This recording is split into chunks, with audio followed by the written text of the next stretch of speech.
Hello, more Core. I am Zach Johnson. I play guitar in the Ghost Inside. I'm going to read some of these questions and respond. So, first of all, how am I in these crazy times? Well, since you sent over these questions, times have gotten crazier, and I can say that I'm very lucky to be physically well and in a safe spot. It's fucking crazy to see how the world is right now, and I just hope everyone's able to stay safe while, making a difference and promoting change. Mentally, recording The Ghost Inside was therapy. It was a bit of therapy that all of us really needed. We obviously had a lot to say, a lot of different range of emotions going on over the last years. So it was very good for all of us to get together, especially because after our show at the Shrine in LA, none of us saw each other. We weren't all five in the same spot until we were in Florida together working on the new record, because we all got split up and all went to our respective homes, had family. So recording the album was really like a pinnacle moment of all of us being together, and that's when it started to feel like the band is really back together, was when all of us were sitting there and able to talk about the show we had just played. It felt super surreal. It still does. Physically, I can say that it was a lot tougher on all of us, especially Andrew. He, like a fucking beast, tracked the whole album. Not any different than any other way Will or anyone records drums. Andrew just did it, toughed it out, and it was pretty amazing to see. But I can say that at the end of the day, we were all pretty sore and ready to take it easy. Feels like our bodies have aged 25 years over the last 4 years. So we're feeling it, but it's so worth it. Even when we started working on this record, we thought that, and this was 2015, some of this material dates back even further, that this next record would be a self-titled one, and then our accident, the hiatus, everything took place, and after all of that, then we definitely knew it was meant to be a self-titled record. All five of us back together, really, this was our chance to really say who we were.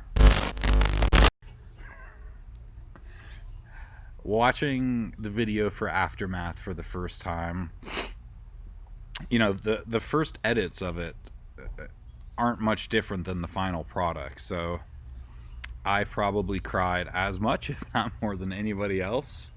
I know we all did. We got hit in our band group chat with a link for the video, and then not even the whole duration of the video had passed, and there were us sending each other pictures of our faces red and teary-eyed and ugly crying, and we all cried, still do.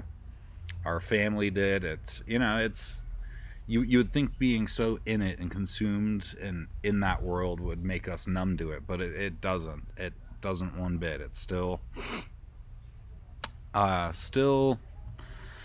messes with us a bit, and in a pretty good way for the most part. Yeah, I saw Jake Lur's reaction video. He is such a good dude. He is such a great guy, and he's so genuine. And watching him tear up for sure made me cry way worse, way harder. Damn him for doing that. I love him for doing it, but damn him too. Yeah, it was really cool to see his support. I've never watched a reaction video until recently. I knew they existed, but until I guess I had a good reason to watch them, I hadn't. But it's super cool being able to see people and how genuine the new music affects them, and seeing the way they relate to our story and our trip to getting back to where we are now. It's really fucking cool, and seeing that our band means that much to people is pretty phenomenal. I feel very lucky. Aftermath obviously covered up a lot of the emotions and said what we needed to say about coming back, and I think Pressure Point was just also to let people know that we hadn't gone fully soft, and there were a lot of things that pissed us off too, you know. And it's okay to be pissed off, you know. It's a healthy emotion. So we wanted to let people know we hadn't gone totally soft, and we were, you know, there was some shit that pissed us off too, and we weren't gonna, you know, deny it and not talk about that. So we wanted to cover probably the biggest emotional song of the record, and also the most pissed off, furious, and the whole record has a spectrum of everything in between. It's a emotional roller coaster. Yeah, it was very important for Andrew to be opening up the record. You know, for the intro track, we had tried a few different things, a lot of different ideas, and it didn't feel right having anything other than Andrew sitting down and just fucking ripping on a drum kit to start it off. Especially, you know, people who know our story will appreciate that, and you know, we appreciate it just as much. Like, I get stoked every time I put our record on from the start and I hear Andrew sitting down then ripping. Yeah, it shouldn't have been anyone else starting it off than him, and I think that was the right choice. I'm glad we did it like that. And why did we name that track 1333? Well, that's how many days we had between our last show before our accident and then our return at the shrine. So we had quite a bit of time to reflect and wait and grow and work.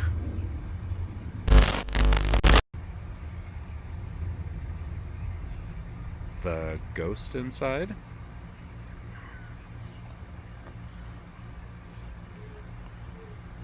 Fuck. That's a very tough question. Just 3 words. Positively pissed off. Happy metalcore after. Fuck, I don't know. I'd call it the ghost inside. Ooh, baby.